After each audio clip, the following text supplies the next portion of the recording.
Look at that picture. What you see here is a picture drawn in 1900, and it's a picture about what the artists think the future will look like in the year 2000. And what do you see here? You see people flying with these very interesting flying machines. They have propellers on their back and they are hunting. Yeah, I mean, sure, that's a kind of technology that you also can envision today. I mean, stuff like that exists somehow. It's not exactly the same kind of technology, but yeah, you have something very similar. Or look at that one. You have the rural postman bringing you the mail, sits there on his flying machine, brings you the mail, you grab it from the balcony, and then you can read your newspaper and you can open your letters. Or take a look at that one. What we see here is the Roomba, right? It's this technical machine that's cleaning the floors. And sure, the technical machines that we have today look completely different, but the idea is still kind of the same. You don't need somebody steering it. You don't need a brush on one side. It looks differently, but the idea is still the same.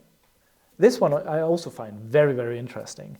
It's at school. You see school children sitting at their desks, having headphones on, and there's one pupil cranking the machine where the headmaster, the teacher, is putting in books. And these books are apparently read by the machine and then put through the wires directly into the brains of the children. Or maybe it's headphones and they're listening to it, not quite sure. But still, you have this kind of school setting.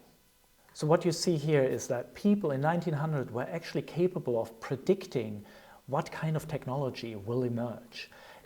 They had the time span of 100 years, and in the year of 2000, maybe not of all these kind of technology was on the market, but there was a lot of development, and you could see in 2000 that, well, in 2025, we will have many of these kind of new gadgets and technologies. But taking a closer look, what's fascinating to me is that although they could predict technology, they couldn't really figure out how society, how the social part of society would develop. Let's take a look again. So we are looking again at the hunting picture.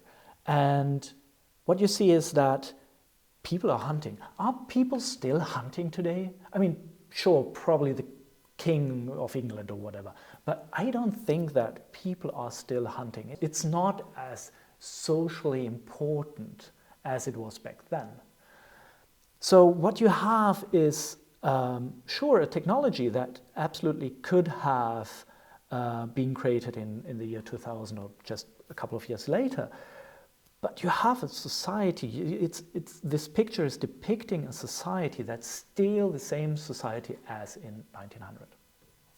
Also with the mailman, probably you've not realized it, but if we look at that picture, there's a postman on his flying machine, but the person receiving the letters is, to me at least, clearly a butler. And sure, there are probably still people out there having butlers, but it's not this big thing as it was back then in 1900. Today, having a butler is basically unheard of. I've not seen anyone having a butler. So what we see here is the depiction of something that existed in 1900, but the values of society have changed. And the jobs, therefore, in society have also changed. So we don't see a butler today anymore. It's not the job that you normally do. In this picture, you also see that, sure, the technology exists. It actually exists today, and it's a couple of years old today. But you have a housemaid caring for that machine. You don't have housemates. It's a very aristocratic understanding of the world of 1900. Today, sure, people have a cleaner, but it's not this kind of formalized job where you're living with the family and you're just caring for the estate. So what we're seeing here is, again, this kind of portrayal portrayal of a society that's technologically improved, so to speak, but that hasn't really changed in its social setup.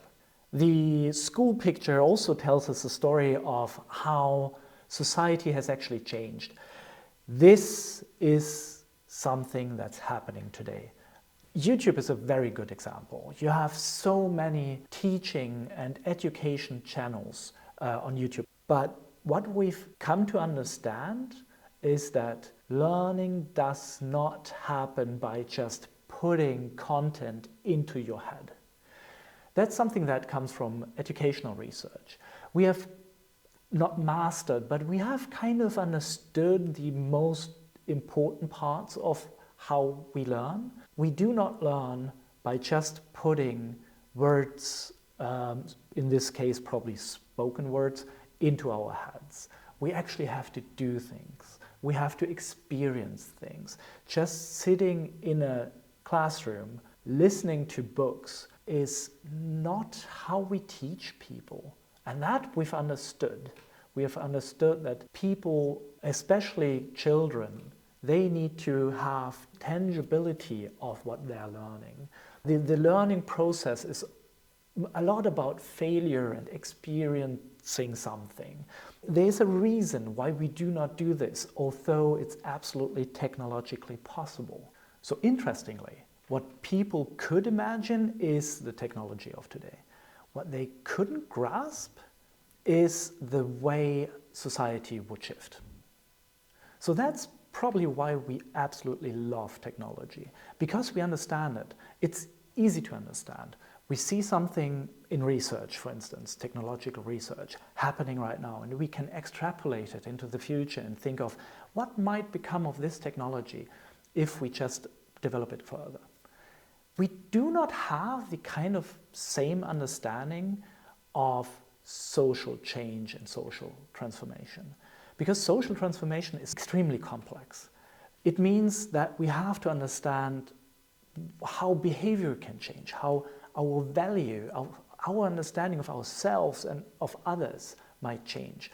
So if we want to understand social change, not only technological change, we have to get into a mindset of questioning the values that we believe today and the way we understand ourselves and society. But there's hope. In the last couple of years, there has been so much research on human behavior, the behavior of social systems.